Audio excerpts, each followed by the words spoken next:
पीछे हमने आपको क्वेश्चन नंबर 7 तक आपको करवा दिए हैं। चैप्टर नंबर 13 है और उसके अंकित प्रश्न है पेज नंबर 319 पर। अब हम नेक्स्ट क्वेश्चन की तरफ चलते हैं और ये क्वेश्चन नंबर 8 है। इस क्वेश्चन नंबर 8 को आपको पढ़ के सुनाते हैं और उसके बाद इसको सॉल्व करते हैं। क्वेश्चन नंबर 8, समान ऊर्जा के प्रोटॉन एवं एल्फा कणों के दे ब्रोगली तरंग दैर्ध्यों के अनुपात ज्ञात कीजिए। ये क्वेश्चन है। इस टाइप का एक एग्जांपल भी हमने आपको सॉल्व करवा दिया है, लेकिन इस क्वेश्चन को करते हैं। देखिए सिंपल सा क्वेश्चन है, कोई ज्यादा टिपिकल नहीं है।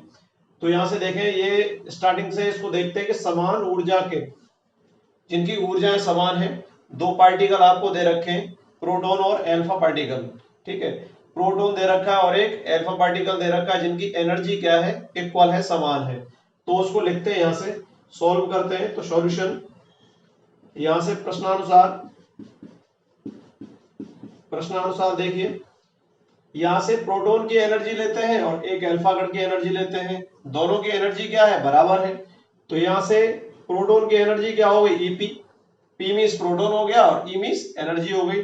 और यहां से इसको लेते हैं ई एल्फा, ये एल्फा पार्टिकल की एनर्जी हो गई और दोनों की क्या हो गई, एनर्जी ई के बराबर है। क्योंकि प्रश्न से कह रहा है कि प्रोटॉन पार्टिकल है और एक एल्फा पार्टिकल है और दोनों की एनर्जी क्या है, बराबर है। तो ईपी बराबर ई एल्फा बराबर क्या हो गया, ई। तो प्रश्न से दिया गया है ईपी बराबर ई एल्फा बराबर कैपिटल ई, ये दे रखा है।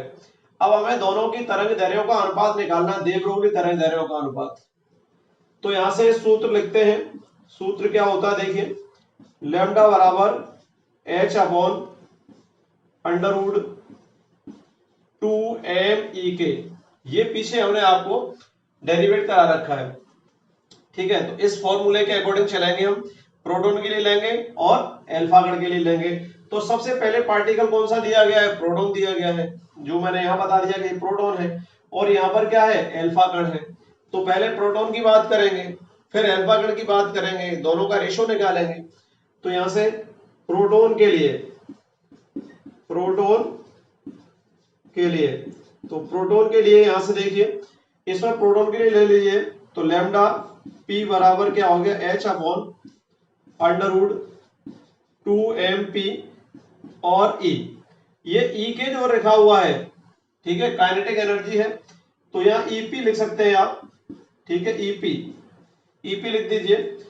चूंकि ऊपर मैंने लिखा है ईपी किसके बराबर है, ई के बराबर है। तो यहां से लैम्डा पी बराबर बन जाएगा H upon under root 2mp और ई, ये बन जाएगा। ठीक है, इक्वेशन नंबर क्या हो जाएगा, फर्स्ट हो जाएगा। ये इक्वेशन फर्स्ट हो गया। ठीक है, किसके लिए निकाला हमने, तरंग दैर्ध्य प्रोटॉन के लिए निकाल ली। अब एल्फा पार्टिकल के लिए हम वेवलेंथ निकालेंगे। तो एल्फा पार्टिकल ये है हमारा। तो एल्फा पार्टिकल के लिए क्या होगी, सेम इसी तरीके से इसी फॉर्मूले में एल्फा पार्टिकल के लिए वैल्यू पुट करेंगे। तो यहां से एल्फा कण के लिए, क्या हो जाएगा, देखिए ये जो फॉर्मूला है, ये जो ऊपर लिखा हुआ है, इस फॉर्मूले के अकॉर्डिंग चलेंगे। तो यहां से लैम्डा एल्फा बराबर क्या होगा, एच अपॉन अंडर रूट यहां से 2m एल्फा और ई एल्फा, ये बन जाएगा। अब यहां से देखिए, ये ऊपर देखिए जो प्रश्न से दिया है, ई बराबर ई एल्फा बराबर ई। चूंकि ई एल्फा बराबर क्या है, ई आपको रखना है। तो यहां से लैम्डा एल्फा बराबर H upon under root 2m alpha और ई, ये बन जाएगा। ठीक है ना, अभी तो यहां तक बना। एक बार दोबारा से रिपीट करते हैं, फिर इक्वेशन नंबर सेकंड बनाते हैं। क्वेश्चन नंबर 8 है, पेज नंबर 319 पर है। समान ऊर्जा के प्रोटॉन एवं एल्फा कणों के दे ब्रोगली तरंग दैर्ध्यों के अनुपात ज्ञात कीजिए, ये कह रहा है प्रश्न में। तो जिनकी ऊर्जा समान है, दो पार्टिकल है, कौन कौन से, एक तो फर्स्ट है प्रोटॉन और दूसरा कौन सा है, एल्फा पार्टिकल। तो प्रश्नानुसार ईपी बराबर ई एल्फा बराबर क्या दे रखा है, ई। ठीक है, ये प्रश्न से दे रखा है। और दे ब्रोगली तरंग दैर्ध्य के लिए फॉर्मूला होता है लैम्डा बराबर H upon under root 2m E के। ठीक है, ई के क्या है, काइनेटिक एनर्जी है, एम द्रव्यमान है किसी भी कण का, जो कण लेंगे उसका, और एच प्लांक नियतांक और लैम्डा दे ब्रोगली तरंग दैर्ध्य है। तो प्रोटॉन के लिए इस फॉर्मूले का यूज करते हैं। तो लैम्डा पी बराबर H upon under root 2m P E के बराबर क्या दे रखा है ई, तो यहां से लगा दिया। तो लैम्डा पी बराबर H upon under root 2m P E. Equation number क्या हो गया फर्स्ट। अब हम अल्फा पार्टिकल की बात करते हैं। तो लैम्डा अल्फा बराबर H upon under root 2m alpha E के, और ई के सॉरी ई अल्फा, और ई अल्फा बराबर क्या हो जाएगा ई। तो लैम्डा अल्फा बराबर H upon under root 2m alpha और ई, ये बन जाएगा। अब यहां से एम अल्फा की बात करेंगे, इरेज करते हैं और थोड़ा सा यहां तक पहुंचते हैं। अब इक्वेशन फर्स्ट तक ही चलिए, कोई दिक्कत नहीं। तो यहां से देखें ये पहुंचेगा। तो यहां से देखिए, क्योंकि अल्फा पार्टिकल, अल्फा कण क्या होता है, हीलियम का नाभिक होता है, और हीलियम होता है 2He4। ये जो होता है यहां पर, इसको कहते हैं आवेश। ये आवेश होता है हमेशा, और ये होता है द्रव्यमान। ऊपर क्या होता है, द्रव्यमान, और नीचे होता है आवेश। यहां आवेश की कोई बात ही नहीं हो रही, यहां पर द्रव्यमान की बात हो रही है। तो एम अल्फा प्रोटॉन के चौगुने के बराबर होता है mp, ये होता है एम अल्फा बराबर 4mp। और एक और चीज बताते हैं, यहां पर दुगने की बात करें तो ये q अल्फा बराबर 2qp, लेकिन इसकी आवश्यकता नहीं है, इसकी हमें यहां पर, तो इसकी कोई जरूरत नहीं है, ठीक है। केवल हमें आवश्यकता है इस पॉइंट की, तो यहां पर इसका यूज करेंगे। हालांकि ये होता है, ठीक है, मैं लिख दिया है, इसकी आवश्यकता नहीं है, क्योंकि इसमें इसी जो नीचे जो वैल्यू है इसमें पुट करना है। तो नाउ यहां से लैम्डा अल्फा बराबर एच अपॉन अंडर रूट क्या आ जाएगी वैल्यू, यहां से 2m अल्फा हो जाएगा 4mp और e, ये बन जाएगा। अब देखें आप, यहां से ये 4 जो दिया है इसका अंडर रूट निकालिए बाहर। तो यहां से लैम्डा अल्फा बराबर एच अपॉन 2 बाहर आ जाएगा, 4 का वर्गमूल कितना होगा, 4 का वर्गमूल कितना होगा 2, और अंडर रूट में रह जाएगी वैल्यू 2mp और e। इक्वेशन नंबर क्या हो गया, सेकंड। ये इक्वेशन नंबर सेकंड हो गया। अब इक्वेशन नंबर फर्स्ट ये और इक्वेशन नंबर सेकंड ये आ गया। अब हमें प्रोटॉन और अल्फा पार्टिकल दोनों का रेशो निकालना है। तो उसके लिए हम क्या करें, यहां से हम हटा देते हैं इसको, ये देखें थोड़ा सा, ये यहां से हटा दें और आगे चलते हैं। तो हम लिखेंगे यहां पर समीकरण 1 में, समीकरण 2 से भाग देने पर, भाग दे दीजिए। तो भाग देने पर क्या होगा, lambda P upon lambda alpha, ठीक है। प्रोटॉन की तरंग दैर्घ्य और अल्फा कण की तरंग दैर्घ्य का अनुपात। तो यहां से पहले प्रोटॉन के लिए लेंगे। प्रोटॉन के इक्वेशन फर्स्ट क्या था अपने पास, H upon under root 2mp और ई ये था, और यहां से अल्फा के लिए दे रखा है H upon under root equation number second में, यहां से ये 2 है और ये 2mp और ए। अब आप देखें एस से एच कैंसिल कर दीजिए, और ये पूरा स्टेप इससे कैंसिल हो जाएगा, केवल 2 बच गया नीचे चौथे नंबर पर। तो 1 2 3 और ये 4, कितने स्टेप हो गए इसमें, संख्या 1 2 3 और ये 4, 2 ऊपर जाएगा। तो lambda P upon lambda alpha बराबर 2 और नीचे रह जाएगा 1। तो इनका जो रेशो आया वो ये आया। तो यहां से लिख सकते हैं lambda P ratio lambda alpha बराबर 2:1। तो यहां से लैम्डा पी अनुपात लैम्डा अल्फा बराबर 2:1, दैट इज आंसर। ये इसका आंसर होगा, ठीक है। ये क्वेश्चन नंबर आपका 8 सोल्व हो गया। अब ये question number next question number 9 है, इसको पढ़ते हैं और इसको सॉल्व करते हैं। देखिए इसका सॉल्यूशन यहां से पहले क्वेश्चन को पढ़ेंगे। तो क्वेश्चन में क्या दे रखा है उसको नोट करेंगे। यहां दे रखा है क्वेश्चन नंबर 9 में विद्युत चुंबकीय स्पंद काल, विद्युत चुंबकीय तरंगों का जो स्पंदन काल है, जो वाइब्रेशन काल है, वो दे रखा है। यहां से 0.30 मिली सेकंड दे रखा है। बुक में ms लिखा हुआ है, तो ms का मतलब होता है मिली सेकंड। तो 0.30 मिली सेकंड ये दे रखा है, ठीक है। फोटोन की ऊर्जा में अनिश्चितता ज्ञात कीजिए। तो ये वर्ड देखिए क्या आ रहा है, अनिश्चितता, अनसर्टेनिटी आ रही है, अनिश्चितता आ रही है। तो अनिश्चितता आती है यहां पर ऊर्जा में हो, ठीक है ना। तो उसको हम हाइजेनबर्ग का अनिश्चित सिद्धांत लगाते हैं, उससे पहचान लेते हैं कि फॉर्मूला कौन सा अप्लाई होगा। तो अनिश्चितता इसमें वर्ड आ रहा है तो, और स्पंदन काल आ रहा है, ये देखिए स्पंदन काल। तो डेल्टा टी की वैल्यू ऊपर दे रखी है, ठीक है। तो यहां से लिखते हैं विद्युत चुंबकीय स्पंद का काल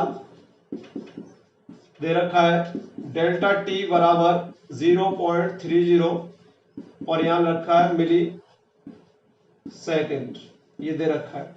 मिली को आप चेंज कर लीजिए, ठीक है ना। तो मिली का मतलब देखिए 1 मिली, जब मिली वर्ड आ जाए तो वहां पर 10 की घात -3 लगाते हैं।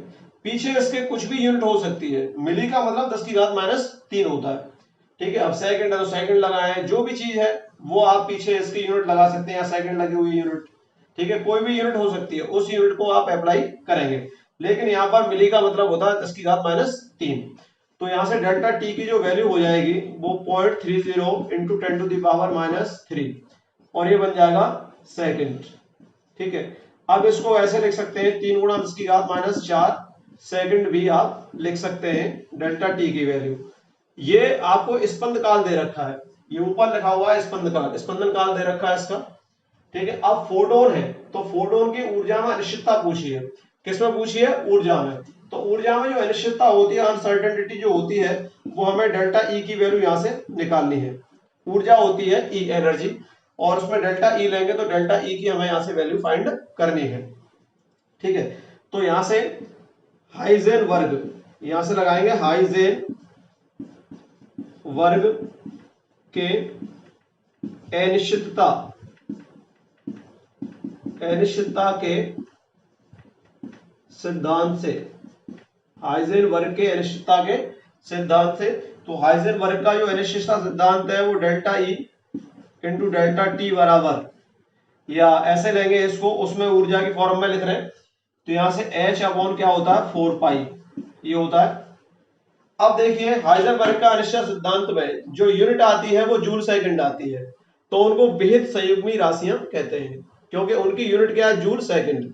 अब यहां से यूनिट देखें आप, ऊर्जा की यूनिट क्या होती है? डेल्टा ई की जूल हो जाएगी, और डेल्टा टी की क्या हो जाएगी? सेकंड हो जाएगी, तो जूल सेकंड आ जाएगी। वहां पर हम क्या लेते थे? Delta P X into delta X greater than equal to H upon 4 pi लेते थे कि नहीं लेते थे? देखिए ये मैं लिख देता हूं, वैसे जो पीछे हमने यूज किया, हालांकि इसका यूज यहाँ पर ये नहीं होगा। तो delta P X into delta X greater than equal to H upon 4 pi, इसको लिखते थे हम। तो संवेग इंटू स्थिति में अनिश्चितता का गुणनफल एच अपॉन 4 पाई से कम नहीं हो सकता, अर्थात अधिक होगा, या बराबर हो सकता है लेकिन कम नहीं होगा, एच अपॉन 4 पाई से ज्यादा ही होगा दोनों का गुणनफल। तो यहां से देखें इन दोनों का जो गुणा करते हैं तो वो क्या आता है? जूल सेकंड आता है। तो भेद संयुग्मी राशियां बनेगी। अब यहां से delta E into delta T, इन दोनों का गुणनफल भी क्या आता है? यूनिट क्या बनती है? Joule second. तो इसको एनर्जी की फॉर्म में, इस फॉर्मूले को ऐसे आप अप्लाई कर सकते हैं। तो यहां से मैं इसकी थ्योरी को इरेज कर देता हूं और फिर आगे यहां से चलते हैं। तो देखिए ये जो वैल्यू हमें दे रखी है वो यहां से लेंगे, तो delta E into delta T और इक्वल टू एच अपॉन क्या हो जाएगा यहां से 4 पाई। तो डेल्टा ई जो दे रखा है वो डेल्टा ई हमें निकालना है, तो यहां से बन जाएगा H upon 4 pi into delta T, ये दे रखा है। तो एच की वैल्यू यहां पर क्या है? 6.62 इंटू 10⁻⁻34 जूल सेकंड, ठीक है ना। तो ये देखिए यहां से एच अपॉन 4 पाई, ये देखिए यहां से बन जाएगा। तो ये इसमें 4 इंटू क्या हो जाएगा यहां से 3.14, और यहां से जो सेकंड है डेल्टा टी की वैल्यू ये दे रखी है 3 इंटू 10⁻⁻4, ये दे रखा है। इसको सॉल्व करना है आपको। तो यहां से 6.62 और इन दोनों का गुणा करें आप, कितना हो जाएगा? 12.56 हो जाएगा, और यहां से 3 ये है ही, और ऊपर जाएगी पावर कितनी है यहाँ पर? -34 है, और नीचे कितनी है? -4 है, तो कितनी रह जाएगी? -30 ये रह जाएगी, और नीचे से इसको इरेज कर देते हैं, हटा देते हैं। तो देखिए यहां से मैंने इसको हटा दिया।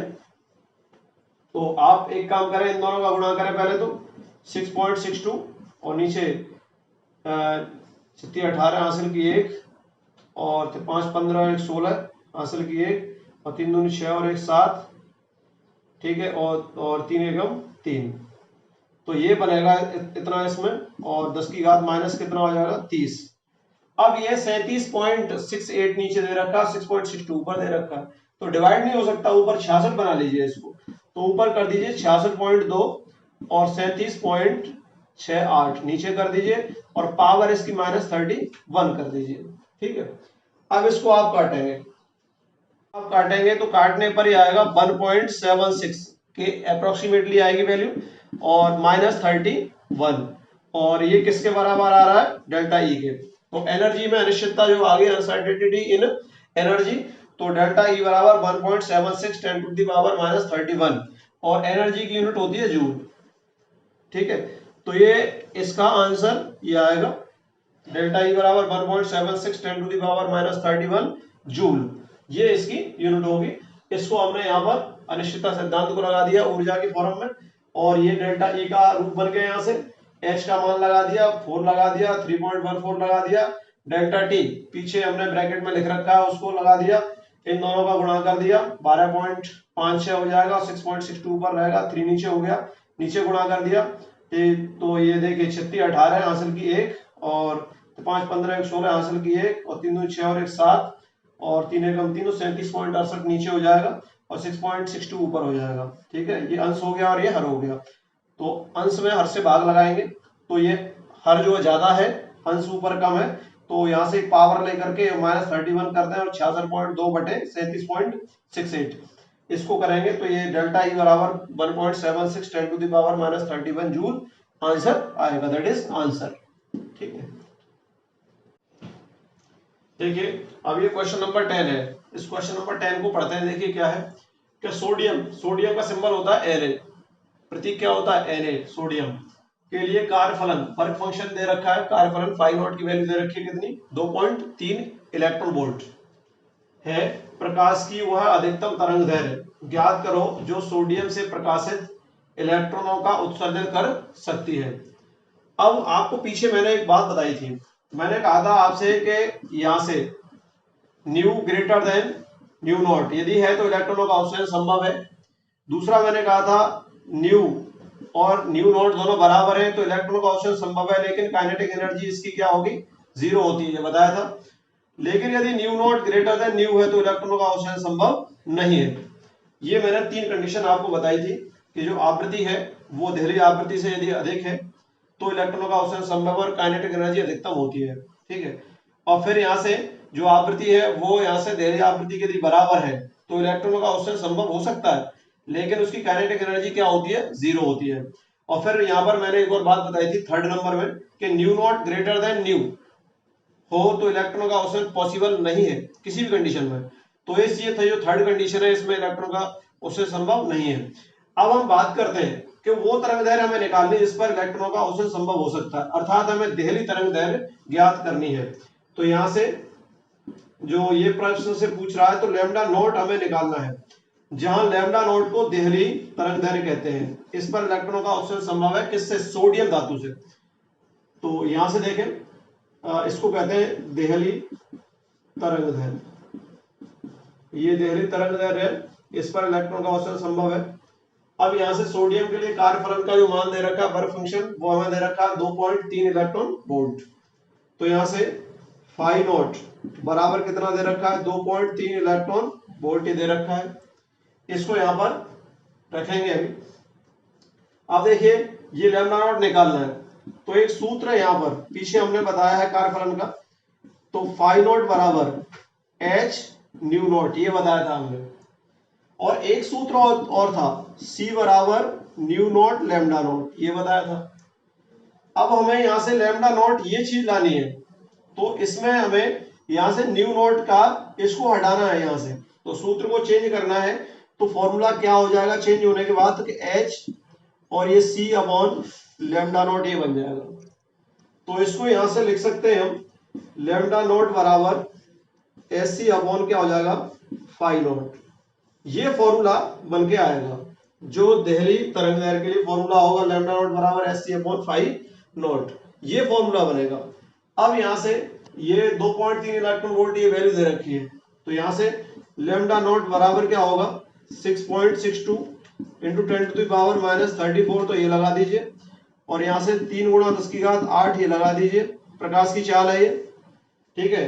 प्लांक नियतांक का मान कितना है 6.62 गुणा 10⁻34, और ये कितना हो जाएगा 3 गुणा 10⁸। और ये फाई नॉट की वैल्यू यहाँ पर कितनी है 2.3 इलेक्ट्रॉन वोल्ट। तो यहाँ से 2.3 और इलेक्ट्रॉन वोल्ट को अब आप चेंज कीजिए। मैं पीछे बता चुका हूं इसको कि 1 eV यहां लिख देता हूं बराबर 1.6 इंटू 10⁻⁻19 जूल। ये होता है 1 eV बराबर 1.6 इंटू 10⁻⁻19 जूल की वैल्यू होती है। तो इसको इलेक्ट्रॉन वोल्ट को जूल में चेंज करने के लिए 1.6 गुणा 10⁻⁻19 से क्या करते हैं गुणा कर देते हैं। तो ये नीचे वाली जो संख्या है, हर वाली संख्या 2.3 गुणा 1.6 गुणा 10⁻⁻19 ये हो जाएगी। ऊपर से आप इसको सॉल्व करिए तो लैम्डा नॉट बराबर क्या होगा 6.62 गुणा 3 हो जाएगा, और ये 19 और 8 कितने हो जाएंगे 27, तो -34 और प्लस कितना होगा 27 बटे कितना होगा 2.3 और 1.6 ये बन जाएगा, ठीक है। ऊपर से इसको इस क्वेश्चन को हटाते हैं यहां से, तो देखें यहां से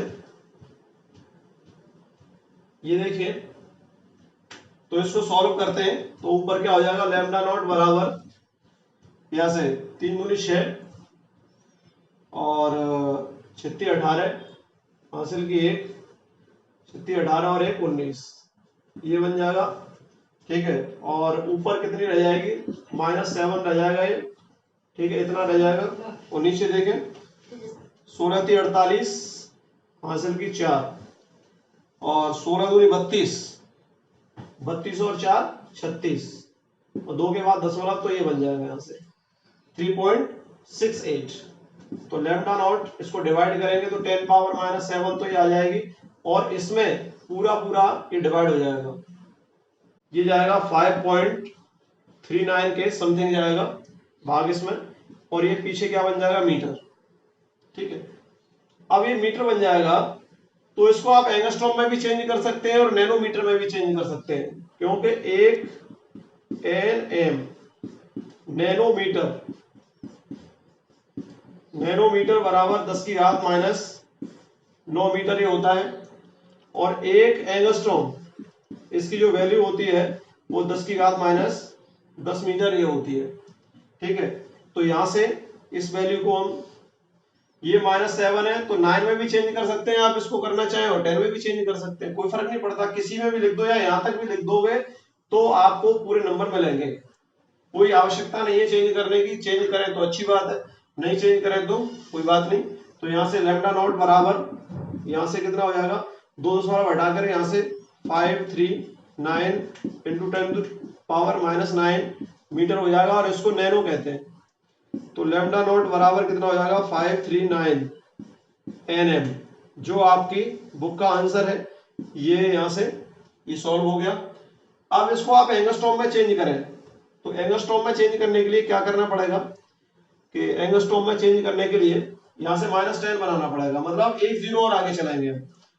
तो या फिर लिख सकते हैं यहां से लैम्डा नॉट बराबर 5390 इंटू 10⁻⁻ कितना हो जाएगा -10 मीटर, यहां से हो जाएगा 1 0 और आगे चला जाएगा। इसको एंगस्ट्रॉम कहते हैं आप, ठीक है ना। ये किसके बराबर है, इसको हटाएंगे तो ए लिखेंगे इस जगह एंगस्ट्रॉम ऐसे। तो लैम्डा नॉट बराबर क्या हो जाएगा 5390 और यहां से एंगस्ट्रॉम, ये इसकी वैल्यू हो जाएगी। या तो आंसर ये लिख दें या आंसर ये लिख दें, या यहीं तक लिख दें आंसर, कोई भी आंसर आप लिख सकते हैं, लेकिन बुक में आंसर यहां तक दे रखा है एनएम में नैनोमीटर में, तो 539 नैनोमीटर आंसर होगा जो देहली तरंगदैर्घ्य होगी। इस पर सोडियम धातु से प्रकाश इलेक्ट्रॉनों का अवशोषण आसानी से हो जाएगा, इसलिए इसको देहली आवृत्ति वो सॉरी देहली तरंगदैर्घ्य यहां से निकाली गई है, ये देहली तरंगदैर्घ्य है, ठीक है। ये क्वेश्चन नंबर 11 ये दे रखा है, तो इसको डू यू सेल्फ कर देते हैं। चलिए डू यू सेल्फ, ठीक है, करने के प्रयास करें। डू योर सेल्फ, ये क्वेश्चन नंबर 11 को आप सॉल्व कर सकते हैं। अगर नहीं आएगा तो उस क्वेश्चन को हम बताएंगे, क्योंकि अभी हमने क्वेश्चन नंबर 6 को भी छोड़ रखा है जो कि डेविसन जर्मर एक्सपेरिमेंट पर बेस्ड है, उसको भी छोड़ रखा है। अगर नहीं आएगा तो हम आपको कराएंगे, ठीक है। पहले आप प्रयास करें, नहीं आएगा तो सॉल्व करा देंगे, कराएंगे जरूर, ठीक है। आप क्वेश्चन नंबर एक छोटा सा क्वेश्चन लेते हैं, क्वेश्चन नंबर 12, ठीक है। ये क्वेश्चन नंबर 12 मैं यहां से पढ़ के सुनाऊंगा आपको। देखिए क्वेश्चन नंबर 12 है, कक्ष ताप रूम टेम्परेचर। रूम टेम्परेचर वैसे कितना है 27 डिग्री सेल्सियस है, और इसको टेम्परेचर को केल्विन में यहां से बदल के दे रखा है। तो कक्ष ताप T बराबर 300 केल्विन पर न्यूट्रॉन ताप ही साम्य में है। कक्ष ताप कितना है 27 डिग्री सेल्सियस है या 300 केल्विन है। तो कमरे के ताप पर जो न्यूट्रॉन है वो कैसे है, तापीय साम्य पर है। अब इनकी देवरोगली तरंग दैर्घ्य हमें क्या करनी है, ज्ञात करनी है। तो दो देवरोगली तरंग दैर्घ्य ज्ञात करने के लिए प्रश्न से जो दे रखा है उसको लिखेंगे। प्रश्न से कमरे या कक्ष ताप, कमरे या कक्ष का ताप यहां से दे रखा है T बराबर 300 केल्विन। अगर आपको सेल्सियस में दे रखा है तो आप केल्विन में बदल दीजिए। कहने का मतलब है 273 उसमें जोड़ना होगा। कितना जोड़ना पड़ेगा, 273। अब यहां से दे रखा है उसने सीधा सीधा केल्विन में, तो केल्विन में फिर मतलब कोई आगे चेंज करने की आवश्यकता ही नहीं है। यहां से सूत्र निकालेंगे। तो किसके लिए निकालना है, न्यूट्रॉन की, न्यूट्रॉन के लिए निकालना है। तो न्यूट्रॉन के लिए तो ये सूत्र हो जाएगा, वो हो जाएगा न्यूट्रॉन की देवरोगली तरंग दैर्घ्य, देवरोगली तरंग दैर्घ्य, न्यूटन की देवरोगली तरंग दैर्घ्य लैम्डा एन बराबर 25.2 बटे √T और यहां से एंगस्ट्रॉम। ये बनता है फॉर्मूला 25.2 बटे √T और एंगस्ट्रॉम। इस फॉर्मूले से हम इसको सॉल्व करेंगे। तो लैम्डा एन बराबर हो जाएगा 25.2 तो है ही ऊपर, और T की वैल्यू कितनी है यहाँ पर, T की वैल्यू 300 और केल्विन है, तो यहां से एंगस्ट्रॉम में इसको चेंज कर लेंगे। अब देखिए यहां से 25.2 हो जाएगा, और यहां से इसको कैसे तोड़ेंगे, 3 × 100 के फॉर्म में तोड़ दीजिए यहां से एंगस्ट्रॉम में, ठीक है ना। तो यहां से लैम्डा एन बराबर 25.2 बटे यहां से 100 का कितना हो जाएगा, वर्गमूल 10, और यहां से हो जाएगा √3 और यहां से एंगस्ट्रॉम, ठीक है। अब √3 की वैल्यू मैं बता देता हूं क्या होती है। √3 की वैल्यू होती है 1.732। कितनी होती है, 1.732। 1.732 किसकी वैल्यू, √3 की वैल्यू होती है। तो दोबारा इस क्वेश्चन को पढ़ के यहां तक दोबारा से चलते हैं कि कक्ष ताप T बराबर 300 केल्विन मतलब 27 डिग्री सेल्सियस पर न्यूट्रॉन ताप ही साम्य में है, इक्विलिब्रियम पोजीशन में है, ठीक है। इनकी देवरोगली तरंग दैर्घ्य ज्ञात कीजिए। तो देवरोगली तरंग दैर्घ्य लैम्डा एन ज्ञात करना है। प्रश्न से कमरे के ताप या कक्ष ताप T बराबर 300 केल्विन। सूत्र है न्यूटन की देवरोगली तरंग दैर्घ्य, सूत्र ये वाला है, ये पीछे हम निकाल चुके हैं। लैम्डा एन बराबर 25.2 बटे √T और एंगस्ट्रॉम, ठीक है। तो लैम्डा एन बराबर 25.2 बटे √ कितना हो जाएगा 300 और एंगस्ट्रॉम हो गया 25.2 बटे 3 × 100 एंगस्ट्रॉम हो गया। यहां से लैम्डा एन बराबर 25.2 100 ये लिखा हुआ है, 100 को आप वर्गमूल से अलग निकालें तो कितना आएगा 10√3। अब 1√3 की वैल्यू है 1.732, ठीक है, ये बन जाता है। तो यहां से इसमें इसको चेंज करते हैं। तो देखिए लैम्डा एन बराबर कितना हो जाएगा 25.3 बटे कितना है 10 × 1.732, ये हो जाएगा 25.3 बटे कितना हो जाएगा 17.32 और ये एंगस्ट्रॉम में। इसको आप सॉल्व करेंगे, इसको काटेंगे, यहां से डिवाइड करेंगे 25.3 में 17.32 का एंगस्ट्रॉम में, तो यहां से आंसर आएगा 1.45। और ये लैम्डा एन न्यूटन की क्या आएगी, देवरोगली तरंग दैर्घ्य, और ऊपर क्या होगा यहाँ पर एंगस्ट्रॉम। तो इसका आंसर आएगा 1.45 एंगस्ट्रॉम। तो देवरोगली किस तरंग दैर्घ्य किसकी निकाली है हमने, ये न्यूट्रॉन की। तो न्यूट्रॉन की देवरोगली तरंग दैर्घ्य लैम्डा एन बराबर 1.45 एंगस्ट्रॉम। ये 25.3 में 17.32 का भाग लगाएंगे तो एंगस्ट्रॉम में ये वैल्यू इसकी आएगी, दैट इज आंसर। मैंने आपसे कहा है कि क्वेश्चन नंबर 6 को आप सॉल्व नहीं करेंगे अभी, क्योंकि उसका टॉपिक पढ़ाएंगे और जब वो क्वेश्चन नंबर 6 सॉल्व होगा और क्वेश्चन नंबर 11 को आप सॉल्व करने का प्रयास करें, हो सकता है वो आराम से, ठीक है, नहीं होगा तो हम नेक्स्ट वीडियो में आपको उसको सॉल्व करवा देंगे। ठीक है, थैंक यू।